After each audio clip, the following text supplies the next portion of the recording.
네, 여권에서 한동훈 전 장관 비대위원장 지명자에게 여러 수식어를 붙이면서 내년 총선을 승리로 이끌 기대감을 내비치고 있는 반면에 왕세자 한동훈, 노태우의 길을 걸을 것이다. 이렇게 말한 사람, 조국 전 법무부 장관 이야기입니다. 여야는 정말 한동훈 내정자, 지명자를 놓고 아주 말이 다릅니다. 한번 들어보시죠. 제가 히딩크 감독 예시도 들었는데요. 네. 처음에 뭐 경기 결과 안 좋고 막 했을 때 별의별 말이 나왔지만 결국에는 4강 신화 주역이 되지 않았습니까? 네. 임진왜란때 이순신 장군이 마지막에 등판했죠. 그래도 이순신 장군은 배 12척에 이끌고 임진왜란에서 승리를 했잖아요. 당의 상황이 배 12척이 남아있는 상황과 같아. 그런 식으로 등판해서 승리로 이끌어 나가야지. 네, 여당에서는 이렇게 이순신, 히딩크 이렇게 한동훈 지명자를 비유하는 반면에 야권에서는 조국 전 법무부 장관의 얘기처럼 검찰 출신 왕세자 한동훈, 노태우의 길을 갈 것이다 라고 전망을 했고, 김민석 의원은 제2의 6.29라고 뻥치는 꼼수를 쓸지도 모른다 라고 혹평을 했고, 안민석 의원은 윤석열, 한동훈, 전두환, 노태우 라인업으로 오버랩이 되고 있다 이렇게 얘기를 했습니다. 자, 김영진 친명계 핵심 의원이죠. 김영진 의원은 이렇게 얘기를 했습니다.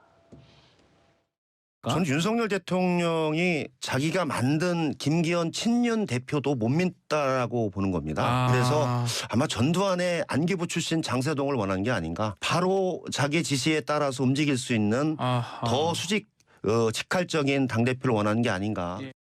김건희 특검 거부하던 네가 윤석열 탈당 꼼수로 갈 것입니다. 왜? 대통령이 속한 당은 특검 추천 못한다.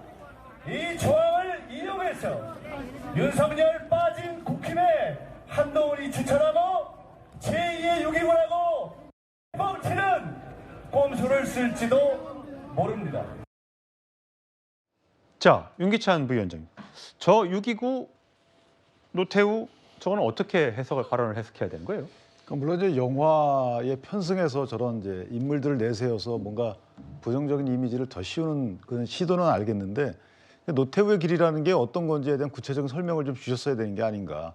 그러니까 다음에 대통령을 꿈꾸는, 연이어서 꿈꾸는 그 자체를 말하는 것인지, 아니면 삼당 합당을 통해서 다시금 정치의 어떤 한 획을 긋는 일을 말하는 것인지, 아니면 북방 외교를 말하는 것인지, 아니면 오공청산을 말하는 것인지, 뭐 어떤 것을 말하는지 모르겠어요.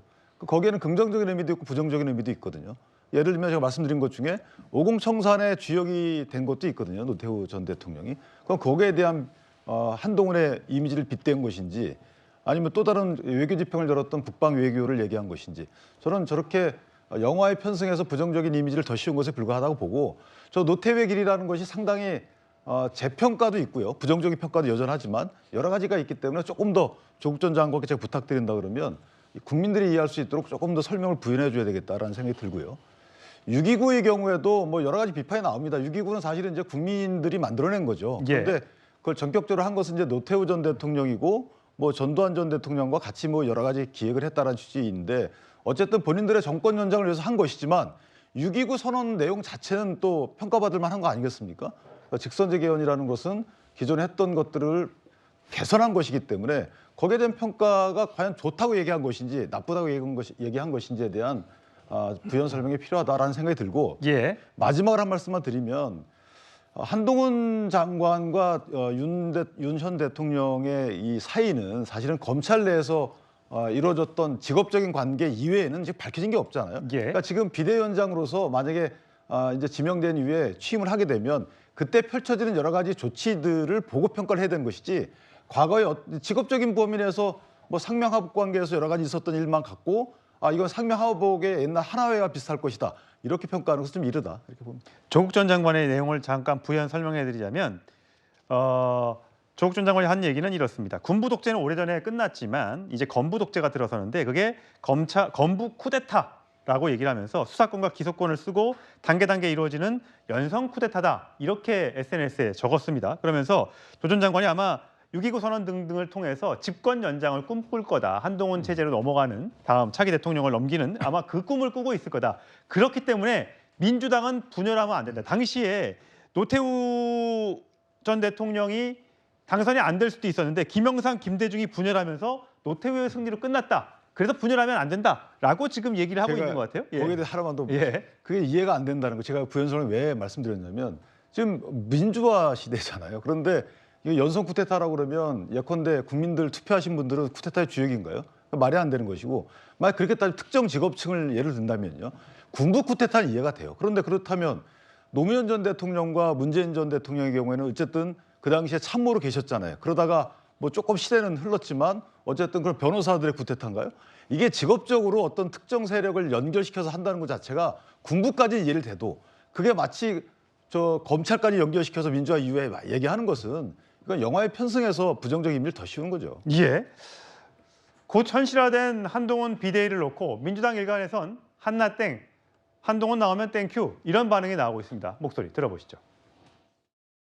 한동훈은 윤석열 정권 심판의 총선에서 또 하나의 관역입니다. 제1관역 윤석열, 제2관역 김건희, 제3의 관역은 한동훈입니다. 한동훈 비대위원장의 문을 빕니다. 환영합니다. 저는 일석이조 비대위라고 봅니다.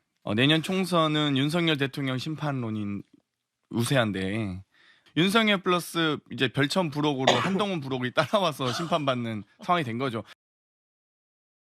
자, 물론 이런 반응도 있습니다만 비명계 의원들을 중심으로는 이런 반대 반응도 있습니다. 강 건너 불구경하듯이 웃고 즐기고 한나땡 이런 얘기나 하고 앉아 있으면 실제 국민들은 그 너희들은 뭐 하는데 니네는 변화하고 혁신하기 위해서 뭘 하고 있다는 거야.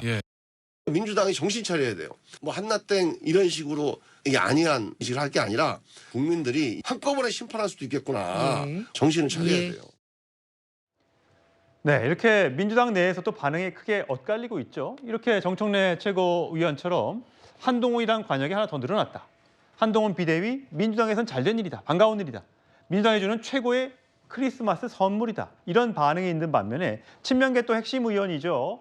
정성호 의원은 한동훈의 등장을 낮게 평가하며 한나땡이라고 말하는 분들의 1차원적 사고, 많은 걱정이 된다. 한동훈 장관 술도 안 마신다. 냉철한 판단력 있고 강력한 실행으로 여당을 변화시킬 능력이 있다라고 하면서 걱정도 하는 목소리가 있었습니다. 자, 김현정 특보가 보시기에는 이 두 가지 목소리, 당내의 극과 극인 반응, 어디가 좀 더 설득력이 있다고 보세요?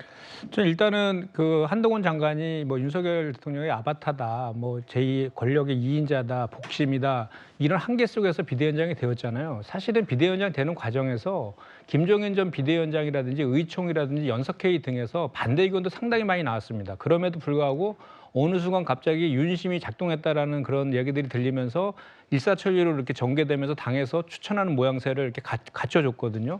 그런 우려 속에서 그럼 과연 한동훈 장관이 비대위원장으로 되는 가장 큰 본질적인 이유가 뭐냐? 결국은 윤석열 대통령 아닙니까? 윤석열 대통령이 그 민심을 따라서 국정기조를 바꾸고 또 수직적 당정관계를 바꿔야 되는 이런 과제들을 수행하는 게 비대위원장의 자리인데 과연 한동훈 비대위원장 지명자가 그 역할을 할 것인가에 대한 우려가 있는 것이죠. 그런데 현실적으로 그런 가능성이 대단히 낮다라고 보는 것이 이제 그 한 부류가 있는 것이고 그럼에도 불구하고 어쨌든 한동훈 장관은 그동안 이슈 메이커를 계속 해왔던 사람이고 어쨌든 지금 그 국민의힘은 한동훈이라는 사람으로 당의 간판을 바꿔서 새로운 시도들을 계속 할 것이기 때문에 그에 대해서 그냥 막연하게 그 비판만 하고 뭐 아바타나든지 이런 식의 접근만이 아니라 오히려 더 본질적인 내용으로 한동훈 지명자를 우리 민주당에서 대해야 된다라는 이제 얘기인데 저도 이제 그런 측면에서 보면은 우리 민주당에서는 앞으로는 이렇게 해야 된다고 저는 생각하는 게 지금 한동훈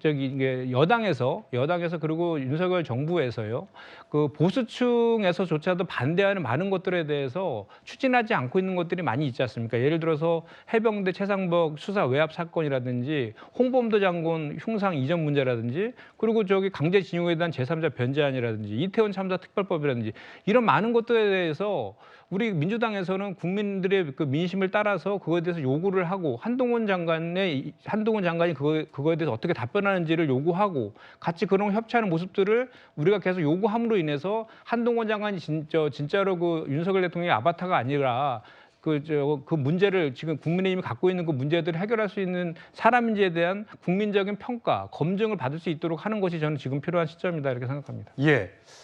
자, 과연 한동훈 지명자의 양측의 목소리 다 들어보셨는데 여러분들은 혹시 어느 쪽에 더 무게가 실리십니까?